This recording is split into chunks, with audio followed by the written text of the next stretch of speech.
Hello everyone.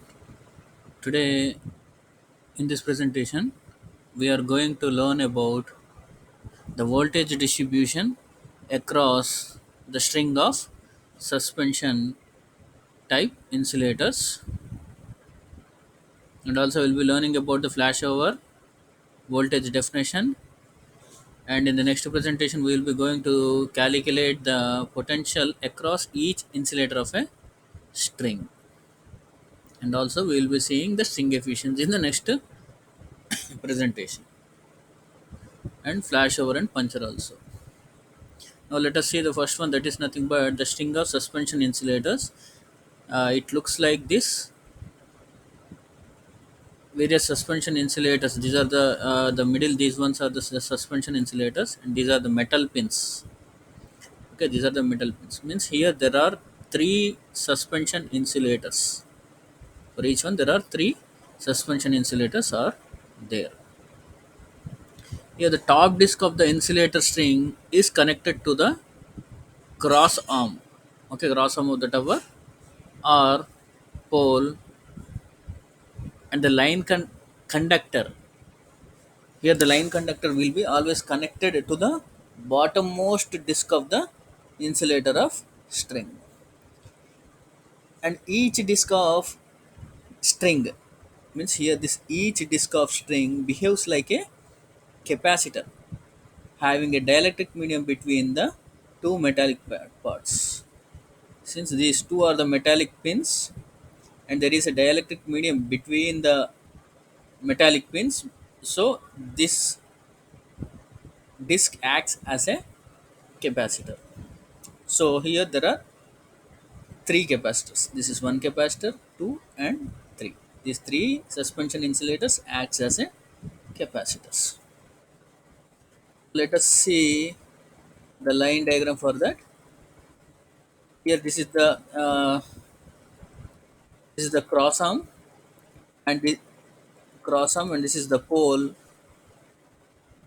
and here this is the topmost suspension insulator, and this one is the second one, and this one is the third one, and this is the fourth insulator.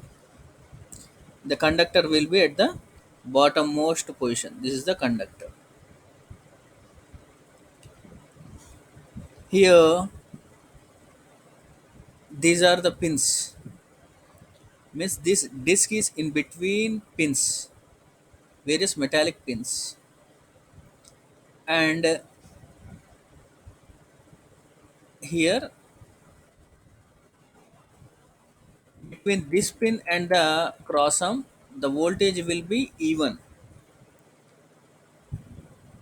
and across second insulator the voltage will be E2, and across third one the voltage will be E3, and across the fourth one the voltage will be E4, and across this string, means from this conductor to the cross arm the voltage is EPH, means phase voltage EPH.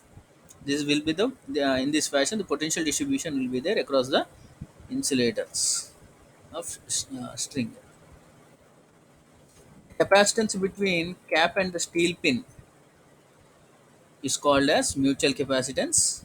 And here air acts as the insulating medium between earth tower or pole, and metal part of the insulator forms a capacitance, and it is known as shunt capacitance.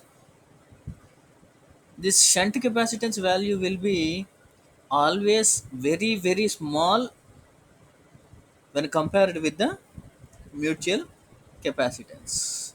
Let us see the equivalent circuit for a 4 unit string. Here there are 4 insulators. This one is the first insulator, this one will be the second, third and fourth. The capacitance, mutual capacitance is C, represented by C, and the shunt capacitance is C1. Here A is one junction, B is the second junction, C third, and D is the fourth junction. And we can see the various currents and their directions in these capacitances. If the shunt leakage current can be neglected and the same capacity insulators are used as string, then the current through each insulator in the string will be same, and also the voltage across each insulator will be equal. But in practical, there will be a shunt leakage current has to be considered as leakage current through each disc of the string is not equal. The potential distribution across each disc is not equal as shown in the figure.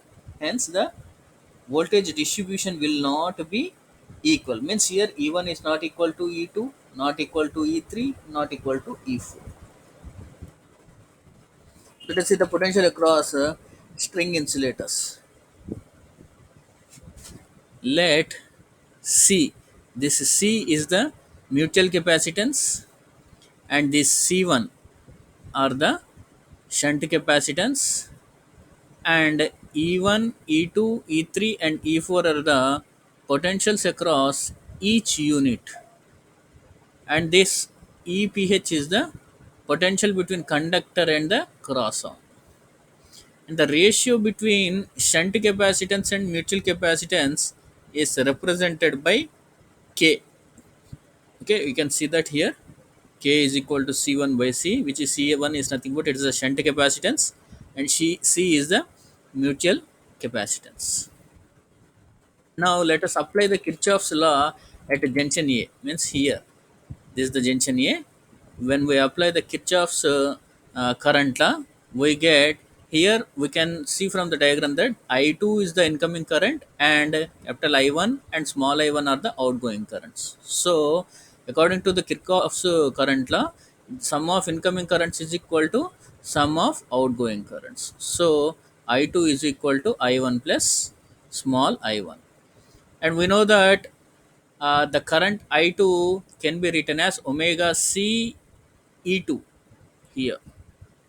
Okay, current I2 from this capacitance we can write as I2 is equal to omega C E2, which is equal to omega C E1, means this current plus omega C1 E1. Now we can substitute C1 is equal to omega C. Okay, C1 is equal to omega C from the previous formula. K is equal to some C1 into C1 by C. We have seen that. So omega C E2 is equal to omega C E1 plus omega K C E1. Now we can take a common here omega C. So on cancelling omega C on both sides, we get E2 is equal to E1 plus K E1, and also we can take E1 here common. So E2 is equal to E1 of 1 plus K, considering this as the equation 1.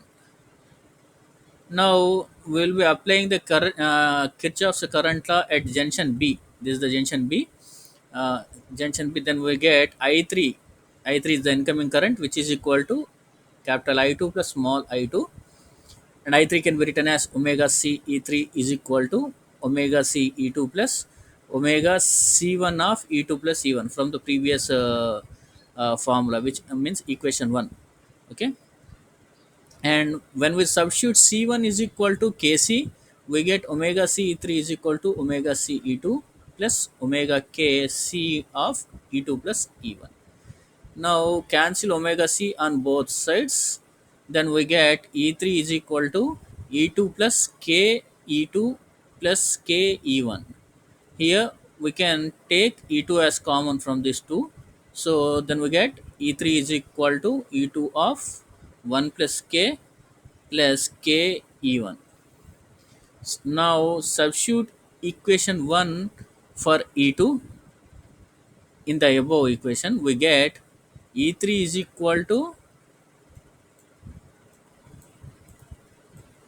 E1 of 1 plus K of 1 plus K plus K E1. On multiplying both, we get E3 is equal to E1 of 1 plus 2K plus K square plus K E1. From this, we get E3 is equal to E1 of 1 plus 3K plus K square, considering this as equation. Now we will be applying Kirchhoff's current law adjacency. Then we get the incoming current is equal to outgoing current. So incoming is equal to I4. Outgoing current is capital I3 plus small I3. On substituting I4 and I3s, we get omega C E4 is equal to omega C E3 plus omega C1 of E3 plus E2 plus E1. And we know that C1 is equal to Kc. We will be substituting that, and after that we got we'll be substituting the values of E3 and E2, means equation 1 and equation 2. In this equation we get omega C E4 is equal to omega C E3 plus omega Kc of E3 plus E2 plus E1, and E4 is equal to E3 of 1 plus K plus E2 K plus K E1. Substitute equation 1 and 2 for E2 and E3, we get E4 is equal to E1 of 1 plus 3K plus K square of 1 plus K plus E1 K of 1 plus K plus K E1. E4 is equal to on multiplying this we get E1 of 1 plus 3K plus K square of 1 plus K plus E1 K of 1 plus K plus K E1. On solving this, we get E4 is equal to E1 of 1 plus 6K plus 5K square plus KQ. We will be considering this as equation 3. And the voltage across the string EPH is equal to the sum of all the four voltages, that is E4 plus E3 plus E2 plus E1. And we know all the values of E4, E3 and E2.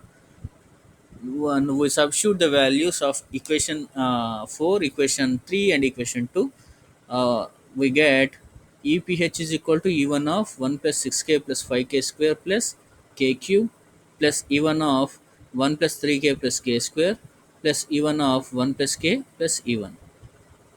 From this, on solving, we get EPH is equal to E1 of 4 plus 10K plus 6K square plus KQ. From the above values, E4, we can say that the E4 value is greater than E3, and E3 is greater than E2, and E2 is greater than E1. Now I will be writing all the equations. E2 is equal to E1 of 1 plus K is the equation 1. E3 is equal to E1 of 1 plus 3K plus K square is equation 2, and E4 is equal to E1 of 1 plus 6K plus 5K square plus KQ. Means here E4 is always greater than E1. Means E4 is nothing but it is the potential across the disk which is nearer to the conductor. Potential across the disk which is nearer to the cross arm of the tower will be minimum. Okay, from this I will be closing this session. Thank you very much for listening with patience.